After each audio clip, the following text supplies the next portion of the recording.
Hello student, आज हम आप लोगों की स्पेशल डिमांड पर क्लास 12th चैप्टर फर्स्ट के एमसीक्यू लेकर के आए। आप लोग काफी दिनों से मैसेज कर रहे थे कि परेशान हैं सर, हम क्या करें, कौन से एमसीक्यू लगाने हैं, एमपी बोर्ड के एग्जाम बिल्कुल पास आ कि 10th में और 12th में काफी डिफरेंस रहता है। 10th में कुछ एमसीक्यू जो आपके ऑब्जेक्टिव क्वेश्चन है वो कंपलसरी आते ही आते हैं, पर 12th में ऐसा बिल्कुल नहीं है। 12th में एक हम आपको इस वीडियो के लास्ट में या बीच में एक टॉपिक बता देंगे, जिस टॉपिक पर आप लगाएं उसी टॉपिक से रिलेटेड आपको एमसीक्यू आपको मिल जाएंगे। ऐसा नहीं है कि जो हम आपको ये बताएं ये वाला एमसीक्यू आ जाएगा बस यही आ जाएगा, ये पॉसिबल नहीं है 12th, ऐसा 10th में हो जाता है। तो वीडियो को ध्यान से देखें, बीच बीच में हम आपको बताते भी रहेंगे कि कब कौन सा और किस टाइप का एमसीक्यू आपको लगाना है जिससे कि आपको बोर्ड एग्जाम में मिल जाए। ठीक है, तो शुरू करते हैं। आज हम चैप्टर फर्स्ट क्लास 12th का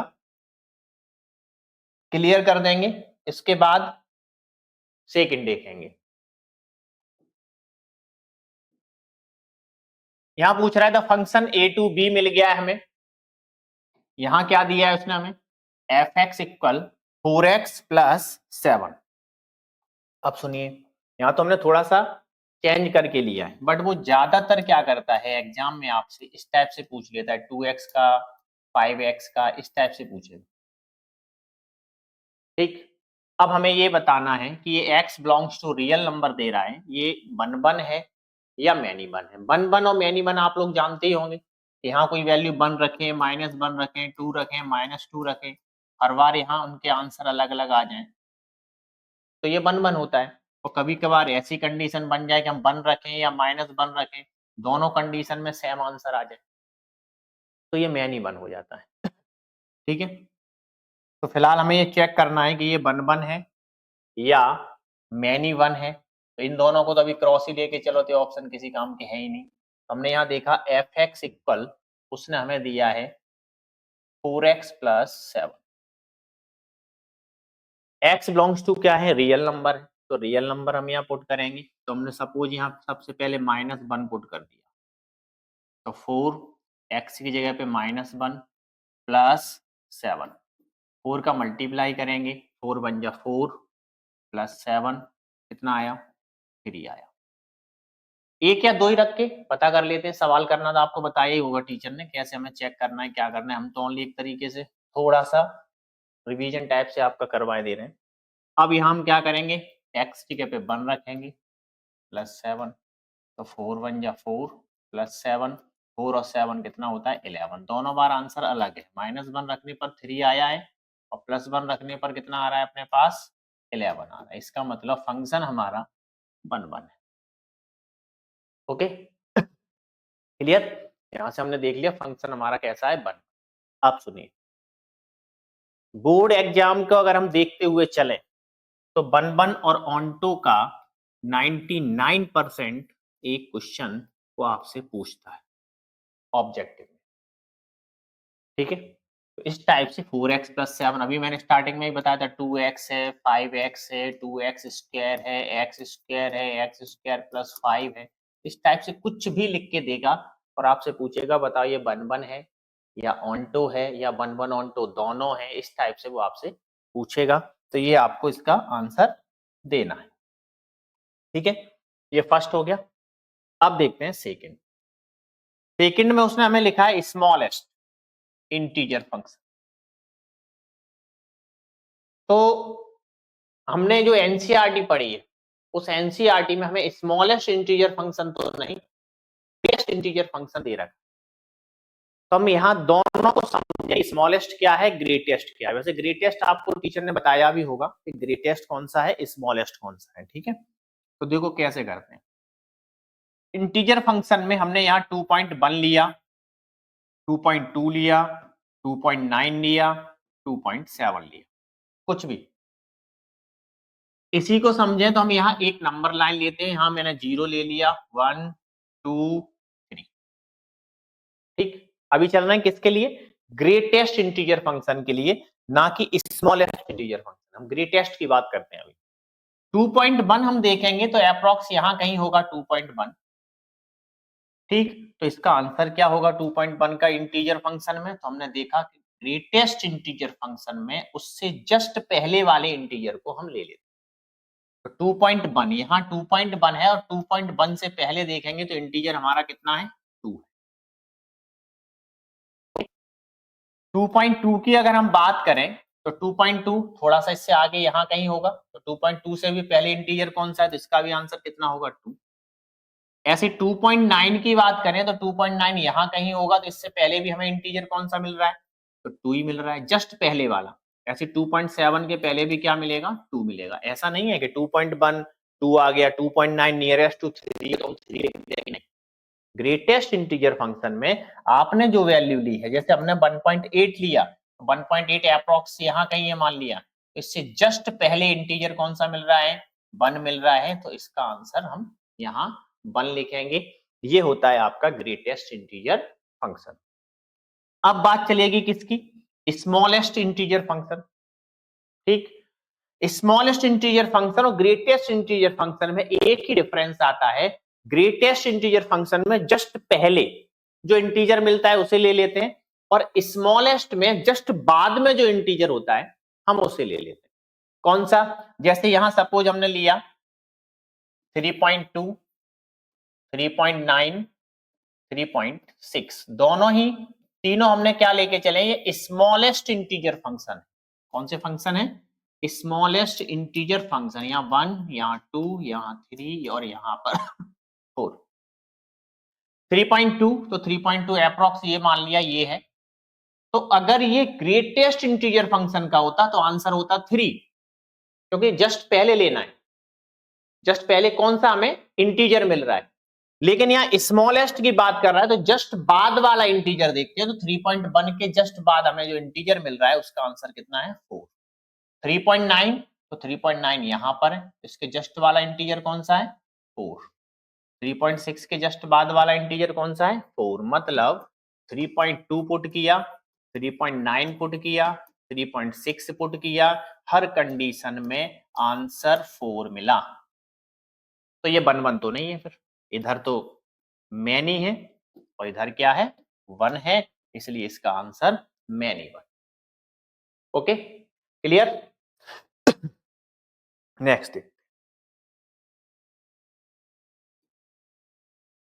अब यहां दे रहा है the function R2R defined by f(x) equal to, देखो हमने अभी स्टार्टिंग में भी बताया था, इन पर फोकस करके रखना, क्योंकि 99% आपका MCQ इनमें से ही होगा, इसी टाइप का होगा। सिंपल होगा, ऐसा भी नहीं है काफी टफ हो, ठीक है। अब यहां हमने देखा R2R डिफाइन है फंक्शन f(x) इक्वल टू कितना मिल रहा है हमें? 3 - 4। अब हमें ये देखना है कि ऑनटो है या नॉट ऑनटो, ठीक है। ऑनटो या नॉट ऑनटो के लिए हमें क्या करना पड़ता है? तो देखो रियल टू रियल है, मतलब डोमेन भी रियल है और कोडोमेन भी रियल है।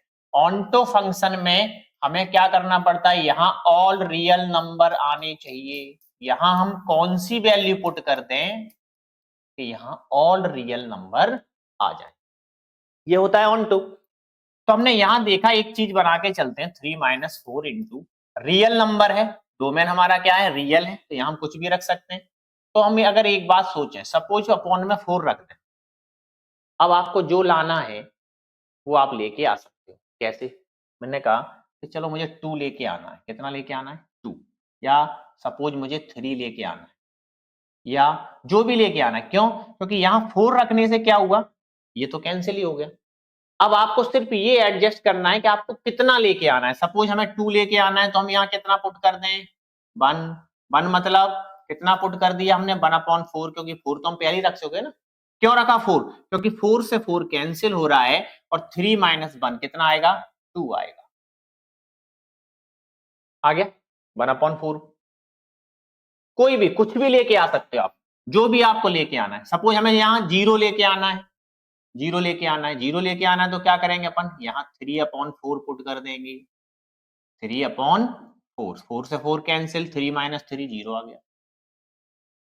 हमें -1 लेके आना है, या हमें -5 लेके आना है, जो भी लेके आना है, आप -5 लेके आना है तो चलो -5 लेके आना है, या -2 लेके आना है, जो भी लेके आना है उसी के अकॉर्डिंग अपन यहाँ वैल्यू पुट कर देंगे और हमें आंसर मिल जाएगा, है ना। कैसे, देखो यहाँ 4 का 4 ही रख दो ताकि 4 से 4 ये कैंसिल हो गया। हमें 2 लेके आना है, मान लो माइनस का, हम यहाँ 5 पुट कर देते हैं, तो माइनस के 5/4 हम, सॉरी प्लस का ही रखेंगे, 5/4 किसका रखेंगे, प्लस का ही। 4 से 4 कैंसिल, 3 - 5 कितना आ गया, -2 आ गया। तो यहाँ ऑल रियल नंबर आ सकते हैं, और जब ऑल रियल नंबर आ सकते हैं यानी कि जब रेंज और कोडोमेन दोनों इक्वल होते हैं तो फंक्शन हमारा ऑनटो होता है। तो इस क्वेश्चन थर्ड में अगर हम देखेंगे तो ये क्वेश्चन थर्ड हमारा कैसा फंक्शन निकला, ऑनटो निकला। नेक्स्ट पे आओ, यहां लिखा है FR2R,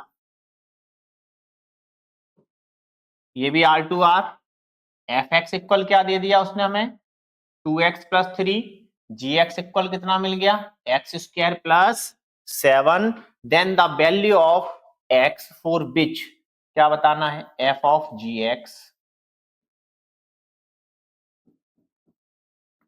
इक्वल में कितना दे दिया, 25। सॉल्व करते, तो f ऑफ gx कितना है अपने पास, x² + 7 इक्वल कितना है, 25। अब ये क्या बन गया, f, और ये किसका काम करने लगा, पूरा x का काम करने लगा, तो इसे हम f में कहां रखेंगे, x की जगह पे पुट कर देंगे, तो यही तो है, तो कितना है 2, x की जगह पे इसको पुट कर दो, x² + 7 हो गया, 2 की जगह पे 2 रख दिया, x की वैल्यू x² + 7 + 3 इक्वल 25। अब इसे सॉल्व कर दें, 2 का मल्टीप्लाई कर दो इसमें, 2x², 2 7 या 14 + 3 इक्वल 25। 2x² 14 + 3 कितना हो गया, 17 इक्वल 25। 2x² इक्वल 25 प्लस का 17 उधर जाएगा माइनस में, तो x² इजिकल टू 25 में से 17 माइनस करो तो कितना बच रहा है, 8। ये 2 कहाँ चला जाएगा, डिवाइड में, 2 4 जा 8, x² हटाएंगे तो 4 किस में आ जाएगा, रूट में, तो x इजिकल टू ±2 आपका आंसर।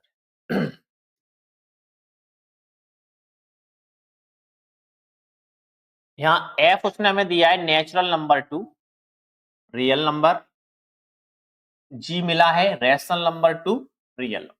ओके, सवाल मिल ही गया, तो सबसे पहले हमें निकालना है g ऑफ f 3/2, इसे सॉल्व करेंगे, g ऑफ f 3/2, तो g f हमारा कौन सा, ये रहा, तो 2 की जगह पे 2 रखा, इंटू x की जगह पे कितना आएगा, 3/2, ये रहा fx, -1 डिवाइडेड बाय 2 हो गया। देखो 2 की जगह 2, x की जगह पे यहाँ कितना है, 3/2, -1 डिवाइडेड बाय 2, इस 2 से ये 2 कैंसिल करो, तो यहाँ कितना हुआ, 3 - 1/2। सॉल्व करते हैं आगे, तो 3 - 1 कितना होगा, 2/2, 2 से 2 कैंसिल, 1, g1 इसको यहाँ रखेंगे, तो जब इसे यहाँ पुट करेंगे तो x की जगह पे कितना रखना है हमें, 1, 1 + 2, तो 1 + 2 कितना हो गया, 3, ये g की जगह पे रख दिया हमने, x पे कितना पुट करना था, 1, तो 1 + 2 कितना आया, 3, हमारा आंसर कौन सा करेक्ट है, 3। ठीक है, ऐसे इसको देखते हैं, यहां हमें क्या निकालना है, f ऑफ f दे रहा है, तो f ऑफ f x, इसे सॉल्व करेंगे तो f ऑफ fx, ठीक है, f ऑफ fx कितना है हमारा, ये रहा fx, 3x + 2 अपॉन 5x - 3। बस इतना तो बड़ा नहीं आएगा एग्जाम में, लेकिन फिर भी कोई बात नहीं, सॉल्व करते हैं अपन इसको, ठीक है। f, ये पूरी वैल्यू किसकी हो गई, अब x की, कहां पे पुट करनी है, f में, एफ में एक्स जगह पे पुट करते हैं तो 3x, एक्स जगह पे आ जाएगा आपका 3x plus 2 upon 5x minus 3 plus 2 upon 5 x जगह पे देखेंगे तो कितना, ये पूरा 3x plus 2 5x minus 3 okay. अब इसको हम सॉल्व करते हैं तो 3 3 जा 9x, 3 2 जा 6, 5x माइनस 3 प्लस 2, 5 का मल्टीप्लाई 5 3 जा 15, 5 2 जा 10, 5x माइनस 3 माइनस, एलसीएम लेते हैं, समझ में नहीं आता इसके नीचे कितना ले लो 1, 1 लेके इसे हम सॉल्व करते हैं तो 1 का मल्टीप्लाई इसमें कर दो तो यही आ जाएगा 9x प्लस 6, इधर मल्टीप्लाई करते हैं तो 2 5 जा 10x, 2 3 जा 6, एलसीएम में कितना आएगा 5x माइनस 3। अगेन यहां पर भी एलसीएम वही 1 का इधर मल्टीप्लाई करते हैं तो 15x प्लस 10, 3 का मल्टीप्लाई माइनस 3 का तो माइनस 3 का मल्टीप्लाई इसमें करेंगे, माइनस 3 5 जा 15, माइनस माइनस प्लस 3 3 जा 9, पूरे का एलसीएम कितना आ रहा है 5x माइनस 3, 5x माइनस 3 से 5x माइनस 3 को कैंसिल कर दो। अब यहां देखेंगे कितना आ रहा है अपने पास 9x और 10x कितना हो गया 19x माइनस 6 और प्लस 6 कैंसिल करो, ठीक है 15x माइनस 15x कैंसिल करो, 10 प्लस 9 कितना होगा 19, कैंसिल करो कितना आ गया x, तो हमारा जो आंसर है वो है x। क्लियर। नेक्स्ट देखेंगे, यहां लिखा है the maximum number of equivalence, equivalence तो जानते ही होंगे, इक्विवेलेंस रिलेशन कौन सी होती है, जो रिफ्लेक्सिव हो, सिमेट्रिक हो और ट्रांजिटिव, ठीक है।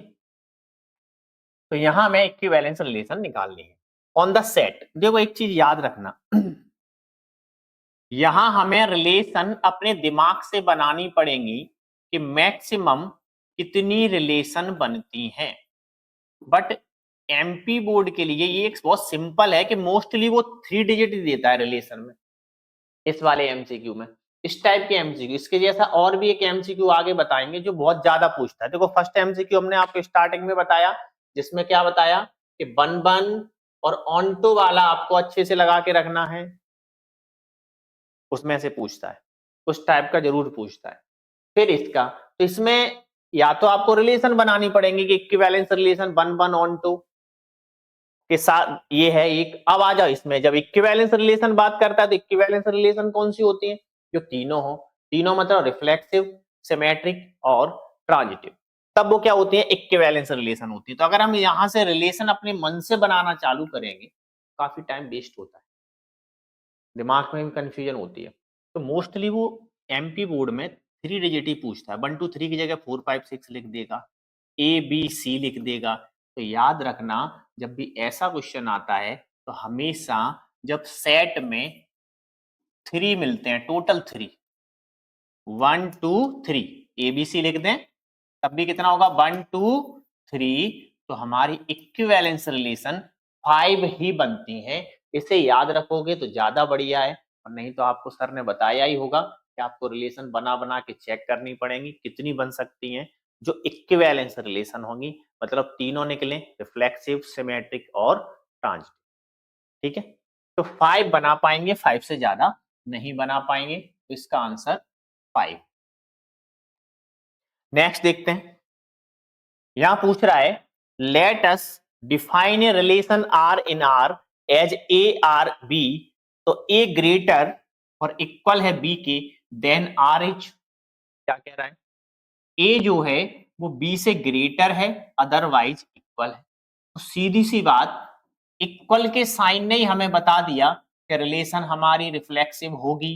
क्यों होगी, क्योंकि बन बन हो सकता है, बन बन के इक्वल होगा, है ना, 2 2 हो सकता है क्योंकि 2 2 के इक्वल होगा, 3 3 हो सकता है, क्यों, क्योंकि a इक्वल टू बी है, इसका मतलब हमें डबलेट्स मिल सकते हैं। तो एक तो रिफ्लेक्सिव हो गया। अब हम दूसरी बात करें, ए ग्रेटर बी, तो हमने अगर यहां 2 1 लिख दिया तो क्या इसका उल्टा जस्ट अपोजिट हमें 1 2 मिल सकता है? नहीं मिल सकता। क्यों? क्योंकि 2 तो सही है। 2 इसलिए सही है कि 2 जो है वो 1 से ग्रेटर है, बी से ग्रेटर होना चाहिए ए, सही है।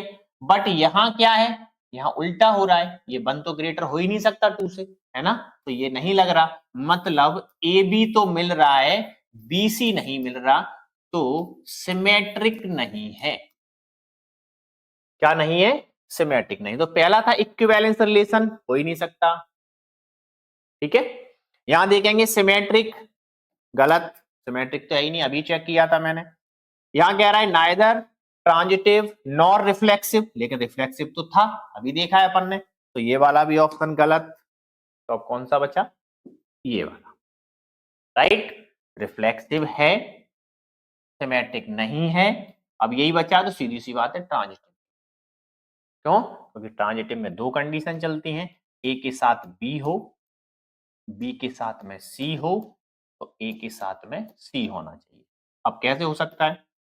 5 3 लिया तो देखो सही है, 5 ग्रेटर देन 3।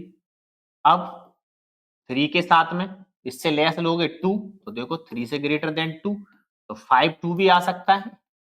क्यों? क्योंकि 5 ग्रेटर देन 2, तो ए बी है, बी सी है और ए सी है, इसलिए ये ट्रांजिटिव भी है, तो ऑप्शन बी हमारा सही है। बट चेक, अब नेक्स्ट क्वेश्चन देखते हैं।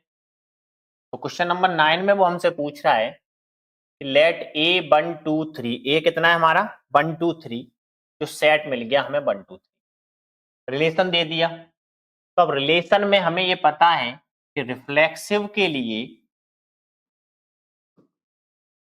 जो हमें सेट में दिए जाते हैं 1 2 3, उन सब के डबलेट्स हमें रिलेशन में चाहिए।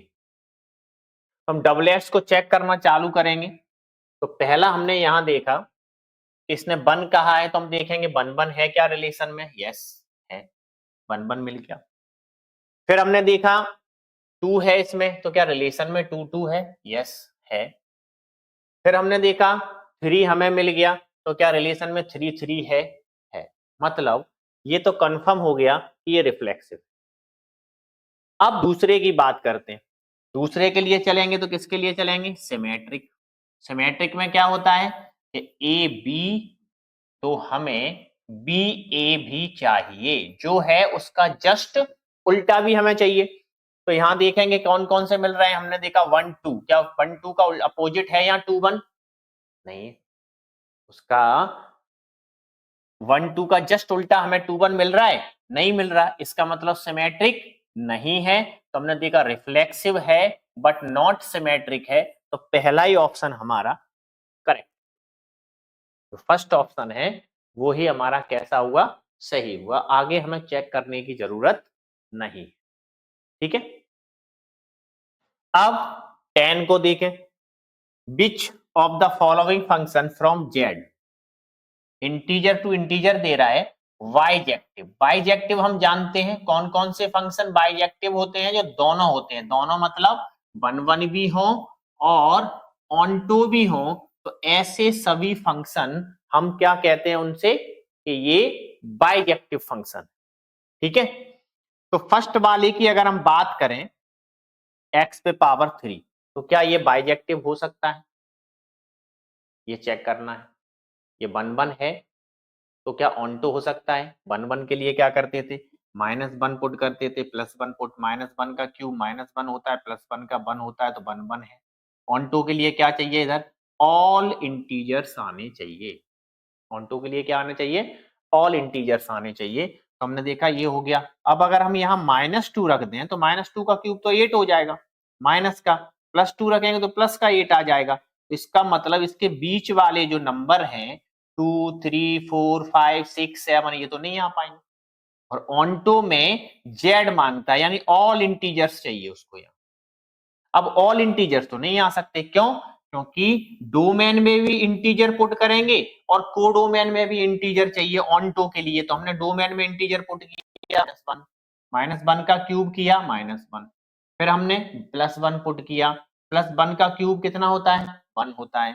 फिर हमने -2 पुट किया तो -2 का क्यूब कितना होता है -8 होता है। फिर हमने +2 पुट किया, +2 का क्यूब कितना होता है +8 होता है। तो यहाँ ऑल इंटीजर्स नहीं आए, बीच में गैप आ गया, राइट। और ऑन2 के लिए ये दिया है उसने हमें कोडो में इंटीजर, तो ऑल इंटीजर आने चाहिए थे, यानी कि ये आपका बाइजेक्टिव नहीं है। बन तो हुआ बट ऑन2 नहीं हुआ। इस टाइप से आप इनको चेक करेंगे कौन सा है और कौन सा नहीं है, ठीक है। जैसे हम इसकी बात करें तो ये बाइजेक्टिव नहीं हो सकता। क्यों नहीं हो सकता, उसका रीजन समझिए कि हम जब -1 पुट कर देंगे यहाँ पे तो -1 का स्क्वायर +1, तो -1 का स्क्वायर 1, 1 + 1 कितना होता है 2। अगेन हमने कितना पुट किया अब की बार यहाँ +1 पुट किया, तो 1 का स्क्वायर 1 + 1 फिर भी कितना हुआ 2, तो ये तो ऑन 1 ही नहीं है। जब ये 1 ही नहीं है तो बाइजेक्टिव तो हो ही नहीं सकता, राइट। आई बात समझ में। तो आपको इन दोनों में आपको डिसाइड करना है कौन सा 1 और ऑन2 दोनों हो रहा है, वो हमारा बाइजेक्टिव होगा। ओके, नेक्स्ट देखेंगे। तो यहां से हमने क्या देखा, दो चीजें समझी। सबसे पहला जो हमारे लिए इंपोर्टेंट है ऑब्जेक्टिव में यानी कि एमसीक्यू में, वो क्या है कि हमें 1 और ऑन2 ये अच्छे से आना चाहिए, क्योंकि इससे रिलेटेड वो आपसे जरूर पूछता ही पूछता है। दूसरा हमें क्या देखना है, जो जस्ट पीछे बताया था कि 3 सेट अगर आपको मिल जाए 1 2, तो सेट में अगर आपको 3 एलिमेंट्स मिल जाए तो कितनी इक्विवेलेंस रिलेशन होंगी, तो हमने बताया था 5। इस टाइप के क्वेश्चन आपको कवर करने हैं। एक और है जो हम आगे चल के और बताएंगे, जो कि मोस्ट इंपोर्टेंट में आपको मिलेगा, ठीक है। चलो इसे देखते हैं। सेट ऑफ ऑल ट्राइंगल, ये तो आपका उसी का है, एनसीईआरटी का ही है। क्या है, congruent on the set of all triangles is in a plane. तो ये क्या होगा, तो ये सीधा सीधा आपका इक्विवेलेंस रिलेशन हो जाएगा, ठीक है। रिफ्लेक्सिव, सिमेट्रिक, ट्रांजिटिव और सब पूछ रहा है, तो इक्विवेलेंस रिलेशन होगा। क्यों, क्योंकि कॉन्ग्रुएंट है। कॉन्ग्रुएंट का मतलब क्या होता है, corresponding parts are equal. Corresponding parts are equal, वैसे एनसीईआरटी से रिलेटेड है, कर सकते हो, ठीक है, इसे नहीं। A relation R in a set as called, इन्हें बताया A1 A2 belongs to R implies A2 A1 belongs to R। ये कंडीशन किस में लगती है, तो हमें पता है कि जब A की बात आप करते हैं बिलोंग्स टू R, तो हम कहते हैं इस टाइप से अगर कोई कंडीशन है तो आपका फंक्शन जो है वो रिफ्लेक्सिव। अगर आप कहते हैं कि A B and B A belongs to R है, तो हम कहते हैं कि हमारा फंक्शन सिमेट्रिक है, क्योंकि दोनों उल्टे मिल गए। यहां हमने देखा A1 A2 और A2 A1 दोनों ही बिलोंग कर रहे हैं, तो इसका मतलब कि हमारा जो फंक्शन है वो सिमेट्रिक। ये कंडीशन हमारी किस में लगती है, सिमेट्रिक में लगती है। चलिए अब हम क्वेश्चन नंबर अपना 13 देखते हैं। 13 क्वेश्चन में क्या करना है, सेट मिल गया 1 2 3। अब हमें एक रिलेशन बनानी है जो रिफ्लेक्सिव है, सिमेट्रिक है। एक क्या मतलब जितनी रिलेशन बन सके बट नॉट ट्रांजिटिव, जितनी रिलेशन बन सके। बट उसने उसमें शर्त क्या लगाई अपने लिए, कंडीशन ये लगा दी है कि ये दोनों इंक्लूडेड होने चाहिए, 1 2 और 1 3 ये इंक्लूडेड होने चाहिए। इसके बाद आप रिलेशन बनाएंगे, कितनी रिलेशन बना सकते हैं। अब सुनिए, अगर आप रिलेशन सोच के बना सकते हैं तो बेस्ट, अच्छी बात है, कोई भी मिस्टेक होने के चांस नहीं रहेंगे। बट हम आपके लिए एक ट्रिक बताए दे रहे हैं जो लगभग लगभग फिट हो जाती है। ट्रिक क्या है, एक तरीके से जुगाड़ है, बट ऐसा कोई रूल नहीं है कि वो करेक्ट होगी ही होगी।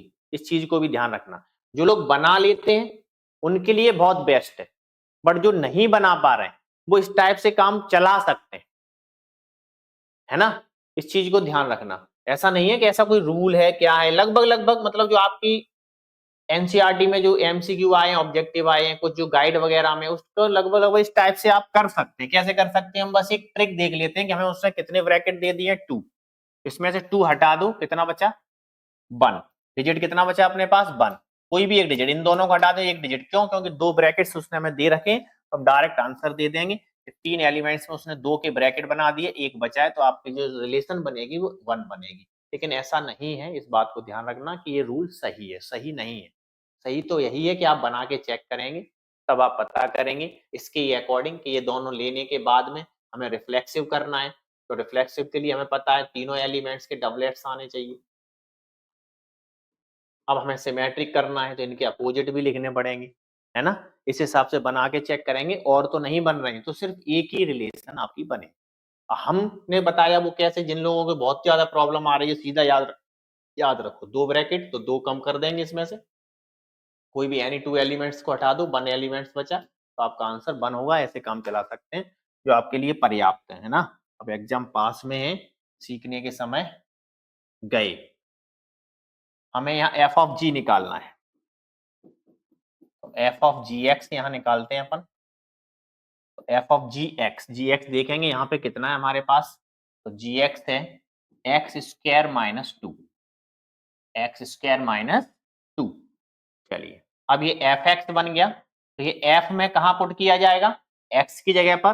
तो एफ एक्स हम देखेंगे हमारा कितना है, तो एफ एक्स ये रहा 3, एक्स की जगह पे इसको पुट कर दो पूरे को, तो एक्स स्क्वायर माइनस 2 प्लस 1, 3 का मल्टीप्लाई कर देंगे, 3x स्क्वायर, 3 2 जा 6 प्लस 1, तो 3x स्क्वायर माइनस 6 प्लस 1 तो कितना हुआ, माइनस का 5। ये आपका आंसर हो गया 3x स्क्वायर माइनस 5। ठीक है, नेक्स्ट देखते हैं, number of equivalence relation in the set 1 2 3। अभी बताया था, एक से काम चला सकते हो आप। ठीक है, 1 2 3, इसमें कितने ब्रैकेट मिल गए, ओनली 1 ब्रैकेट मिला है। 1 ब्रैकेट में कोई एक नंबर हटाएंगे, कितने बचेंगे 2, तो इसका आंसर 2 भर दो। ये जुगाड़ है ना? चलिए, number of equivalence relation in the set 4 5 6, इसमें वही कंडीशन, एक ब्रैकेट दे रखा है, वो एक हटा देंगे तो इसका आंसर कितना हो जाएगा, 2 हो जाएगा। ये आपको कवर करना है, ये डेफिनेशंस आपको याद होनी चाहिए अच्छे से, इस चीज को ध्यान रखना है। ठीक है, कौन सी ट्राइवल रिलेशन होती है पता होगा, ट्राइवल रिलेशन कौन कौन सी होती है। Right the minimum value of the function F given by, इस फंक्शन की मिनिमम वैल्यू कितनी हो सकती है रियल नंबर में। देखिए आप, मिनिमम वैल्यू अपनी ज्यादातर कहाँ जाती है, माइनस में, बट इसमें हम माइनस अगर रख भी देंगे तब भी वो किस में आएगी, प्लस में ही आएगी। -2 भी रखेंगे तब भी किस में आएगी, प्लस में ही आएगी। तो फिर इसकी मिनिमम वैल्यू क्या हो सकती है, 0, और तो सब पॉजिटिव जा रही है ना, तो इसकी मिनिमम वैल्यू 0। 21 वाले में भी पूछ रहा है, कौन सी वैल्यू पूछ रहा है आपसे, मिनिमम वैल्यू। और मोड एक्स में हमें पता है कि कोई भी निगेटिव पॉजिटिव कुछ भी रखोगे, आंसर हमें क्या मिलता है, पॉजिटिव ही मिलता है। इसकी भी मिनिमम वैल्यू 0 ही होगी। अब आप 3 एमसीक्यू अच्छे से करेंगे। सबसे पहला एमसीक्यू जो आपका इंपोर्टेंट है वो है कि आपको 1 1 और ऑन टू अच्छे से निकालना आना चाहिए।